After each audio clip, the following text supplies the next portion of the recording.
Hello, everybody. Mr. President. Good. Any questions? How was the golf tournament? Very good, because I won. It's good to win.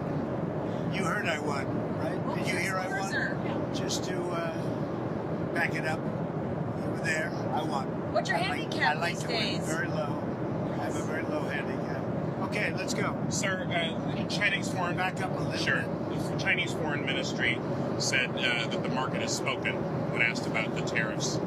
What do you make of The that? market has spoken when they look at the fact that we have $1 billion trade deficit. When you look at the trade deficit that we have with certain countries, way over $1 billion per country.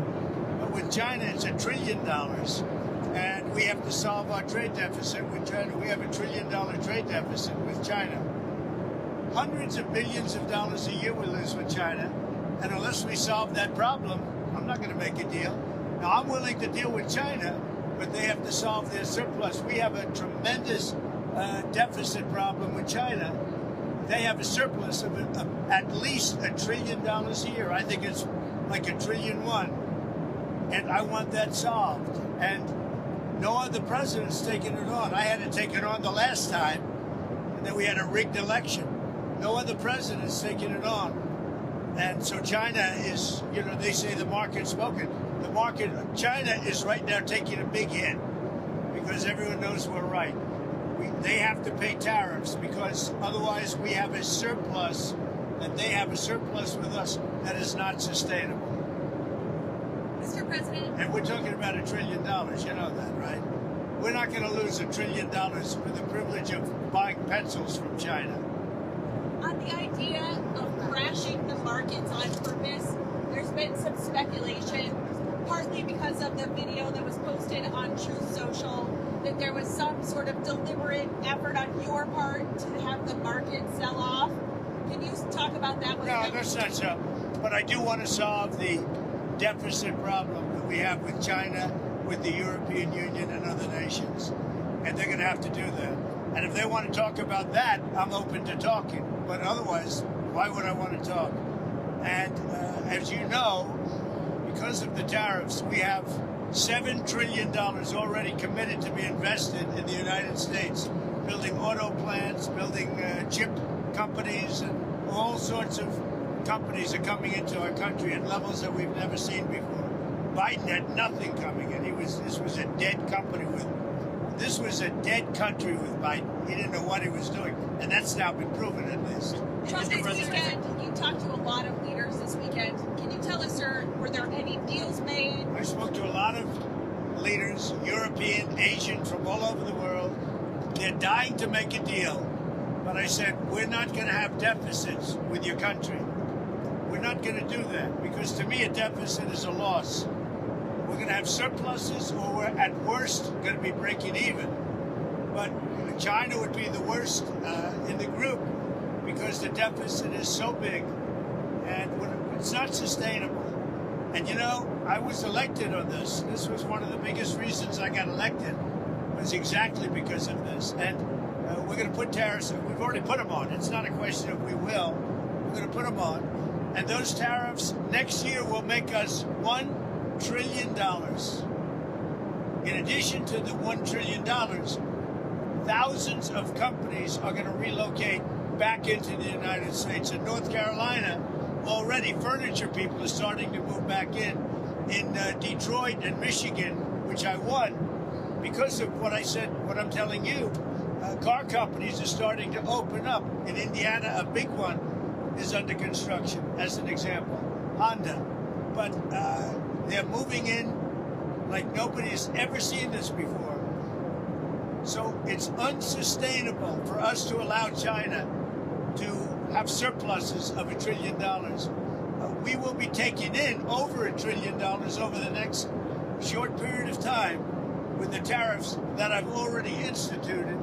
They're already in place. Now, what's going to happen with the market, I can't tell you, but I can tell you our country has gotten a lot stronger. And eventually, it'll be a country like no other. It'll be the most dominant country economically in the world, Mr. President, which is what it should be. Is there a Trump put, though? Is there pain in the market at some point you're unwilling to tolerate this idea of a Trump put, is there a threshold? I think your question is so stupid. I mean, I think it's I don't want anything to go down, but sometimes you have to take medicine to fix something. And we have such a horrible, we have been treated so badly by other countries because we had stupid leadership that allowed this to happen. They took our businesses, they took our money, they took our jobs, they moved it to Mexico, they moved it to Canada, they moved a lot of it to China, and it's not sustainable. We're not going to do it. Now we have hundreds of billions of dollars is pouring into our country. On a monthly basis, it's pouring, it's already started because they put tariffs on. And eventually it's going to straighten out and our country will be solid and strong again. Elon Musk has said he hopes for zero tariffs between the U.S. and Europe. Is that a place you'd like to also get to? Well, the problem is that Europe has made a fortune with us. You know, Europe also has had a tremendous surplus with the United States. Europe has treated us, it's a little smaller, but they've treated us very, very badly. China has, but Europe has also. Europe has been very, very bad to us. Europe has taken our leaders for a ride. They don't take our cars. They don't take our food products. They don't take anything. And we take their cars, Mercedes, Volkswagen, BMW. You know, we take their millions of cars. They take no cars. They don't take our farm product. They don't take anything.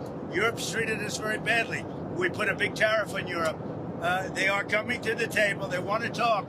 But there's no talk unless they pay us a lot of money on a yearly basis. Number one for present, but also for past.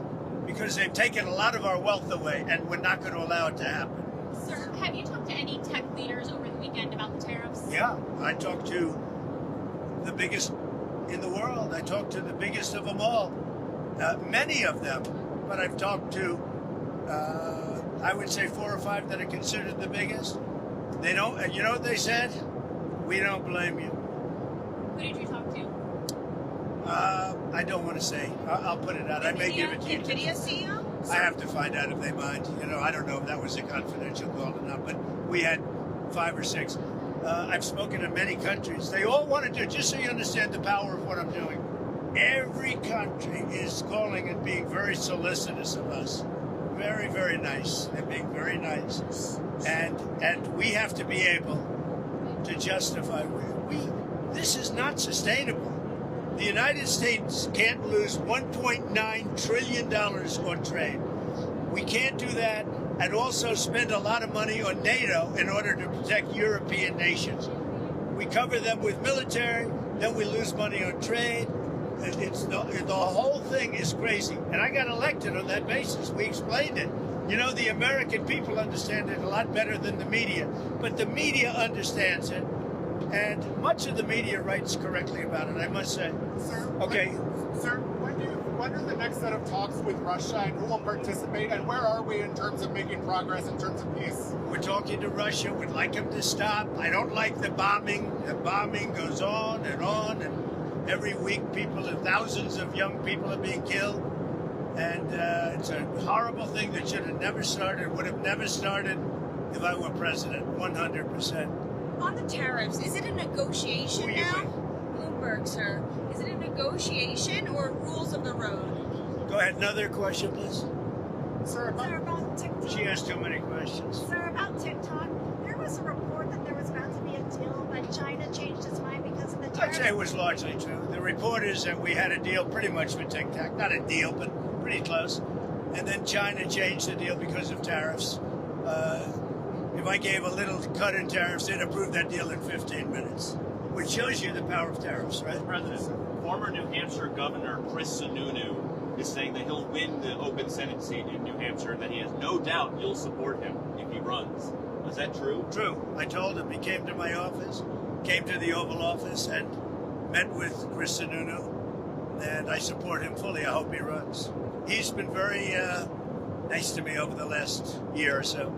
But no, I hope he runs. I think he'll win that seat.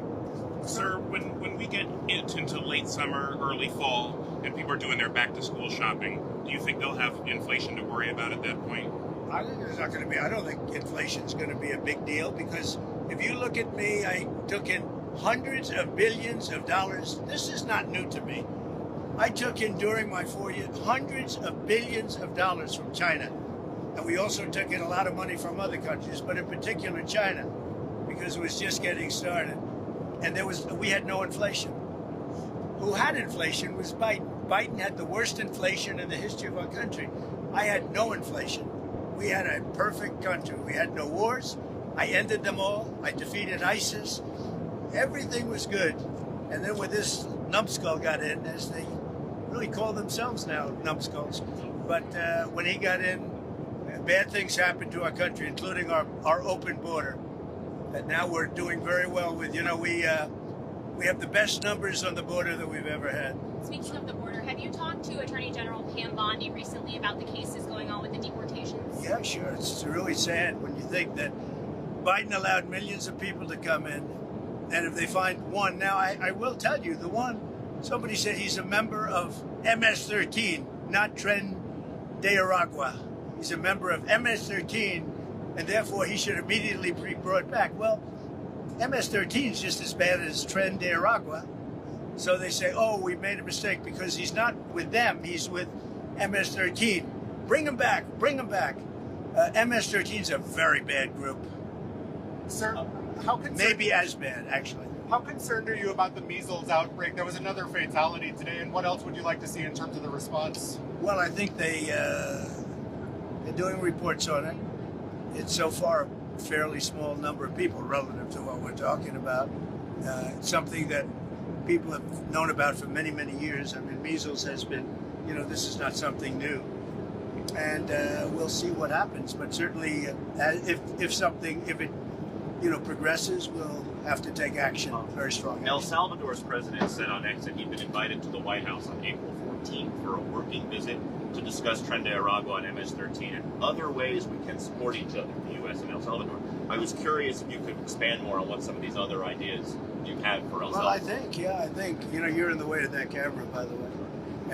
You should at least say that the camera operator should probably say that she's shooting the back of your head, I don't know why she doesn't say it. I have to say it instead. I have great respect for him. I know him.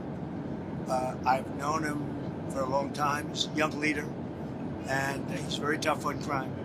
Very, very tough on crime.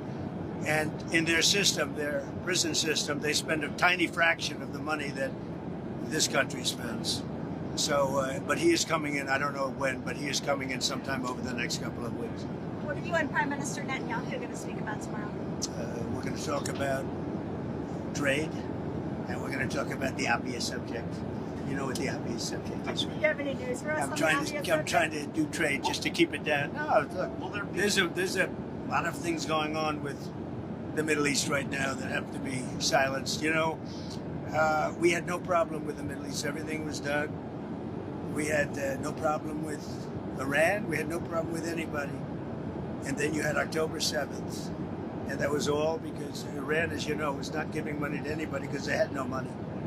Now they have a lot of money. So we'll see what happens. So back to El Salvador, the president there said he would be willing to take American citizens in the federal prison population. Is that one of the ideas they're going to be discussing? Well, I love that. If we could take some of our 20-time wise guys that push people into subways and that hit people over the back of the head and that purposely run people over in cars, if he would take them, I'd be honored to give them. I don't know what the law says on that, but I can't imagine the law would say anything different. If they can house these horrible criminals for a lot less money than it costs us, I'm all for it. But I'd only do according to the law.